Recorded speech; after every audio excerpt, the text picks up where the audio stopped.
Em Lisboa houve uma manifestação para não deixar esquecer a tragédia humanitária que se vive na cidade ucraniana de Mariupol, principalmente a morte de crianças.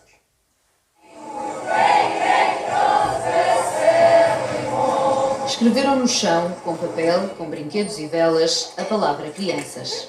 Isto é uma ação, a lembrança de ataque sobre o teatro em Mariupol, que era um sítio para os refugiados da cidade, as mulheres e as crianças.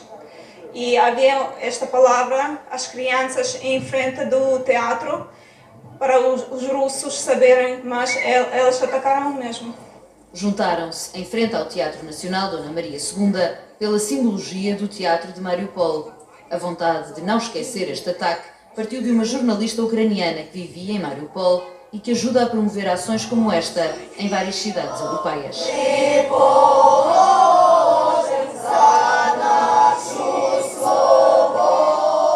It's really important for me, it's really important for my sons to understand that now we are in safe place in Portugal, which is really nice country, and all people are really welcomed, are really helpful, but kids in Mariupol are not in safe place. Ao pedido de corredores humanitários, juntou-se a expectativa do discurso do presidente ucraniano, que se dirige esta quinta-feira ao Parlamento português.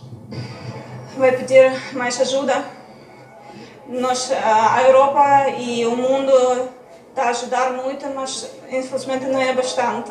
Eu gostaria que este discurso será também como surpresa boa para todos. Aos refugiados juntaram-se voluntários e a comunidade ucraniana em Portugal. Cerca de 300 pessoas que no fim do dia acenderam velas em nome de quem não conseguiu fugir à guerra.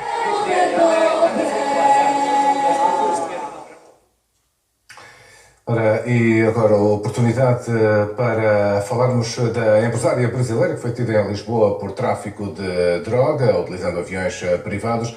Vai ser ouvida hoje em tribunal. Vamos ao encontro da Helena Conceição Santos, que nos traz agora aqui mais detalhes sobre este caso. Bom dia.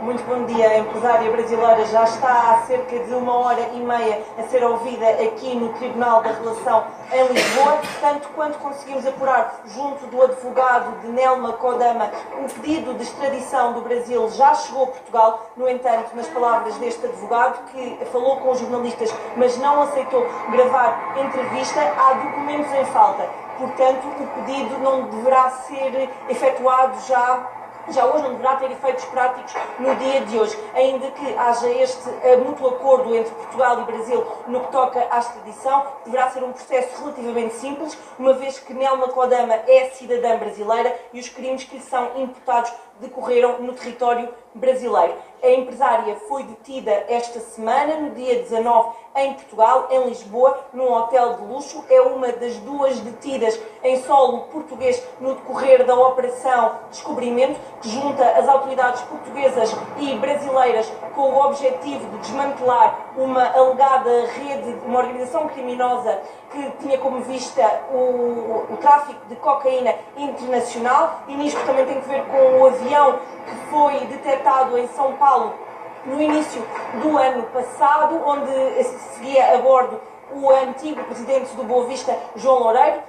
Sabemos que este era um dos aviões que pode estar envolvido neste caso, neste tráfico de droga, uma vez que neste avião foram encontrados quase 600 quilos de cocaína, e naquilo que acreditam as autoridades portuguesas e brasileiras, Nelma Kodama também estaria envolvida neste processo. A empresária brasileira já esteve presa no Brasil no decorrer de um outro processo, ela que é conhecida como a Dama do Lava Jato, uma vez que foi a primeira pessoa a revelar pormenores sobre aquele que é o maior processo de corrupção a envolver políticos no Brasil. Ela que foi detida em 2014, tinha uma pena no início de 18 anos para cumprir, passados 2 anos foi então para prisão preventiva e acabou mesmo por receber em 2019 um indulto presidencial por parte do então presidente Michel Temer. Neste momento o processo é outro, não tem que ver com o tráfico de influências e com corrupção ativa,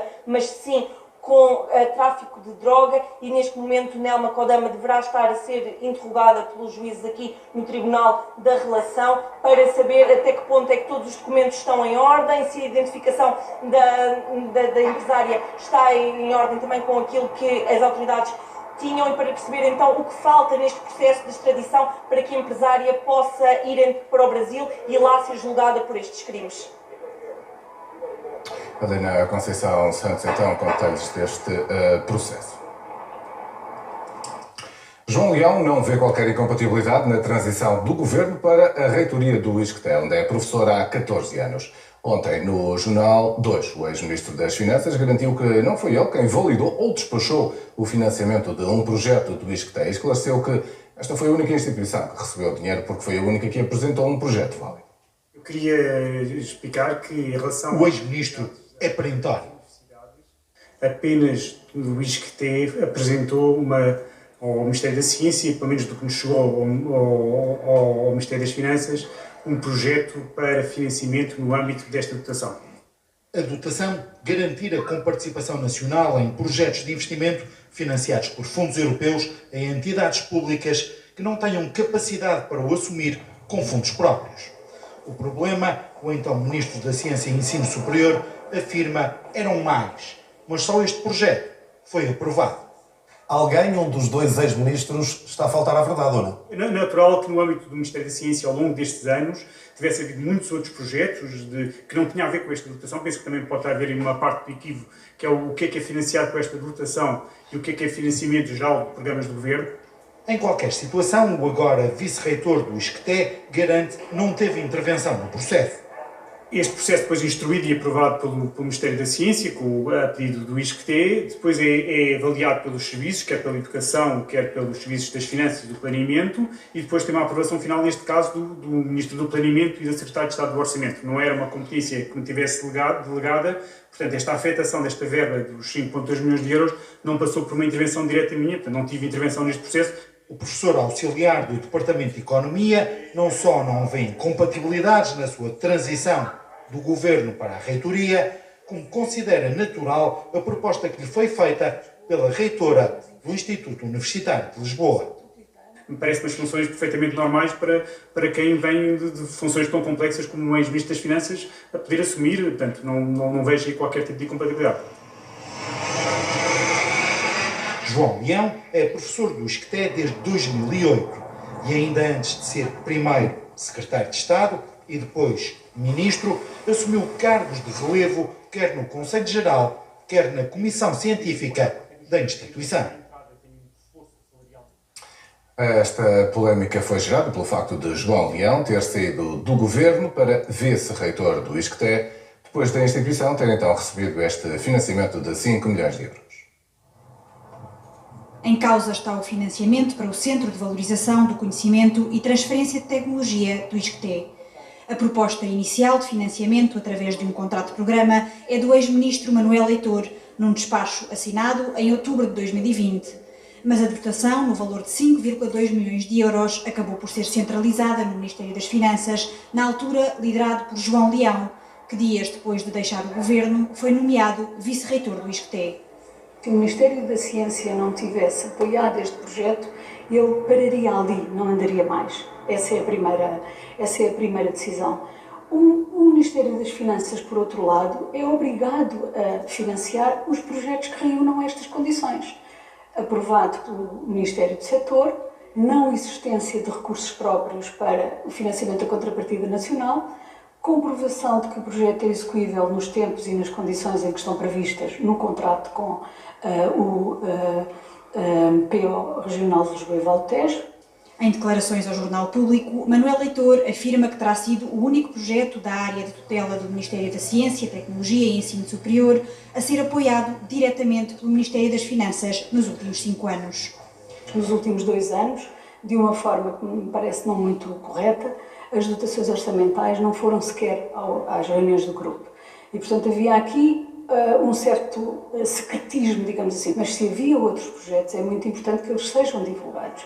É muito importante que estes problemas se ultrapassem. Este manto de suspeição sobre as instituições de ensino superior é muito negativa. Seguramente nem em 2019, nem em 2021, o professor João Leão podia imaginar que estaria hoje fora do governo e que teria regressado ao ISCTE. Portanto, quer dizer, com toda a franqueza, convém, mas olha, uma das grandes vantagens do nosso país é que temos uma absoluta separação de poderes. E, portanto, se houver alguma ilegalidade, as autoridades judiciárias seguramente terão. Contactado pela RTP, Manuel Leitor não se mostrou disponível para prestar declarações. PSD e Chega pediram já a audição urgente de Maria de Lourdes Rodrigues e João Leão no Parlamento. Um acórdão do Supremo Tribunal de Justiça proíbe o alojamento local em prédios de habitação permanente. A decisão fixa a jurisprudência e abre a possibilidade aos moradores de requererem o encerramento dos alojamentos turísticos que já existem. Os juízes do Supremo decidiram que um apartamento que no título de propriedade horizontal aparece como sendo para uso habitacional não pode ser usado para uma atividade económica como o alojamento local. E isto aplica-se a todo o alojamento, mesmo ao que já está autorizado. O presidente da Associação de Alojamento Local desvaloriza este acórdão, diz que vem apenas clarificar a lei de 2018. Eduardo Miranda explica como é que pode haver alojamentos em prédios de habitação e que a maior parte dos casos de conflito nem chega a tribunal. Como a lei não foi clara, o que o acórdão diz é que se houver um conflito entre o condomínio e o alojamento local, vão dar preferência ao que chamam dos direitos pessoais, ou seja, ao condomínio. Portanto, são só simplesmente os casos que vão para condomínio porque não se conseguem resolver por outra via. Mas que nesse momento, como disse, por causa dessa oposição, desse mecanismo de oposição, hoje são muito poucos os casos que chegam ao tribunal. Hoje temos aí reportados qualquer coisa com cerca de, em 4 anos, 50 pedidos, sendo que a maior parte deles ficou resolvido em mesa de negociação. Vamos fazer uma curta pausa e voltamos já com mais notícias do dia. Até já.